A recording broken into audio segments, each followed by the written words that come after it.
Да, слушаю. Да, давайте. Наезжает, как она, вот так, да? Вот и шире. Понял. Все, снял. Поехали. Давайте поближе еще. Вы снимаете, да? Не, я прям хорошо прибавил. А вы нам оставьте тогда? Да, сейчас, ну, если сбросить можно. Вот сейчас снимайте еще вот так. Я прям вплотную сейчас. Ага, говори. Ай? Жарко. Очень жарко, да. У тебя как? Все. Вот справа, смотрите, справа тоже стоят. Вот их не как раз. Главный рыжий, вот он. Я Кулешова Татьяна Владимировна. Я принимала участие в избирательной кампании и была назначена членом избирательной комиссии с правом решающего голоса на участок 519. Мне не предоставили протокол о полученных бюллетенях, о количестве полученных бюллетеней на участок. Меня не ознакомили со списком избирателей, которые должны были на нашем участке принимать участие. Я даже не знала, какое количество избирателей у нас будет. Мне не показали даже визуально протокол о переданных досрочно проведенных выборах в территориальной избирательной комиссии. По телефону принимались заявки на голосование вне помещения. Я каждый день подходила к председателю и спрашивала, сколько у нас заявок на голосование вне помещения. Она говорила, я вам эту информацию не могу сказать. И так это продолжалось до самого 11 числа. Начались выборы. Утром мы пришли на участок в половине 8 с наблюдателем совещательного голоса и просто с наблюдателем. Сейф был уже вскрыт, конверты лежали уже на столе. На мое замечание, почему вскрыли сейф до начала выборов, почему не дождались всю комиссию, мне сказали, это не ваше дело. Вы к этому не имеете никакого отношения. 11 числа я уже сказала, что конверты были вынуты из сейфа досрочно, раздали нам книги. Через некоторое время было объявлено, что с первой урной на выход, кто желает пойти, из наблюдателей. Принесли урны. Урны убрали за шкафы.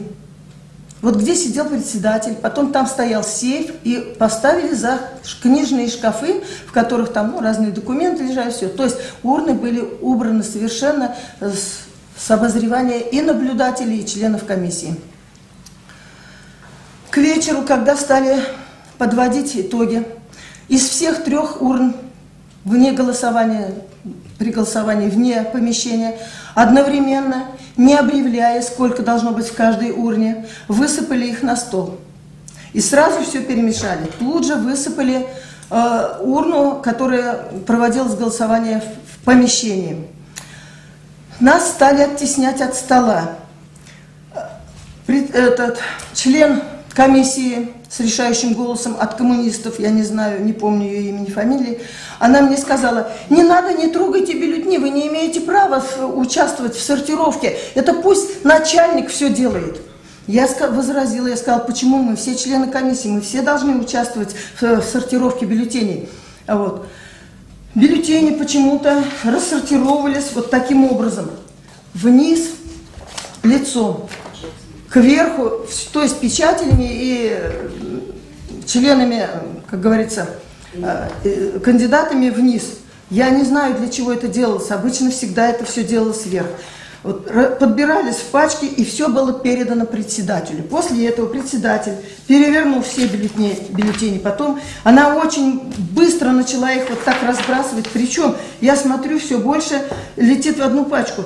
Я сначала думала, что это она просто как-то хочет их разложить так, чтобы они были, ну, не кверху ногами.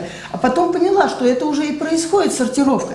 И когда я ей сказала, Людмила Григорьевна, что вы делаете? Вы посмотрите, у вас в эту пачку летят бюллетени всех других кандидатов. Большинство Шейна, ну там были и от КПРФ кандидат. Тогда она стала отбрасывать.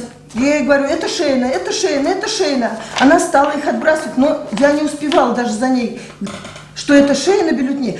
Некоторые бюллетени так там в этой упаковке и остались, потому что она как работала вот как картежница, у нее вот так руки ходили. И вдруг тут вскакивают женщины, я не знаю их имени, они были наблюдателями. Они вскакивают и начинают меня оттаскивать от стола. Они кричат: эта женщина мешает работать вам. Вы это если сейчас мы так будем сортировать, когда мы пойдем домой, нам надо идти быстрее домой. Вот. В конце концов, меня схватили за волосы, стали меня оттягивать от стола. Представитель с правом совещательного голоса, я ей говорю: звоните в прокуратуру, вызывайте милицию. Она начала вызывать милицию, на нее напали, стали у нее отнимать сотовый телефон, стали ее хватать за руки. В общем, полный беспредел. Сколько я смогла успеть сказать, чтобы кандидата шеи на бюллетне отсортировали. Она начала, конечно, звонить кому-то и говорить, что они позвонили в прокуратуру, они позвонили в милицию, они вызвали себе подмогу. Давайте приезжайте и вы к нам, давайте и вы нас защищайте. Вот. Потом она огласила, что она позвонила Шабанову. Хочу вернуться назад к началу рабочего дня на 11 число. 9 часов 45 минут.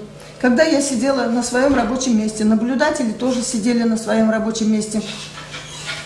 К нам в помещении для голосования пришла группа людей, мужчины. Представительный мужчина в сером костюме, лысоватый, в красном галстуке, со значком депутата. Он зашел, сзади него было 5 человек крупного телосложения, сбитые, видно, что тренированные спортсмены, вальяжно себя чувствовали, в спортивных таких, в джинсовых куртках, жвачка у них во рту. Подходят, заявляют: кто здесь Шенские? Подошли у наблюдателя с правом совещательного голоса, здесь, значит, был этот Бейжев. Они подошли к ней: вы тут Шенская? Говорят, вы тут хамите? Смотрите у меня. Мы знаем, где вы живете. Мы вас ведь можем и навестить. На что, видимо, она растерялась, она молчала, ничего им не говорила. Она им сказала: да, кстати. Она спросила: это что, угрозы? Да нет, не угрозы, предупреждение. Вот.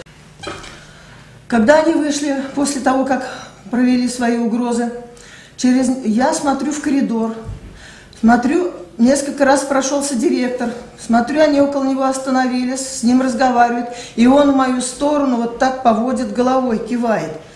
Они возвращаются опять, подходят уже ко мне. Вы Кулешова Татьяна Владимировна? Я говорю: я Кулешова Татьяна Владимировна. Говорят, вы здесь хамите, то есть тот же сценарий. Мы знаем, где вы живете. Мы ведь к вам можем и в гости прийти. Мы ведь вам можем и подарочек преподнести. Так что имейте в виду, будете себя плохо вести, мы к вам наведуемся домой. В тот момент, когда они с нами беседовали, они нас в этот момент всех прям в упор фотографировали.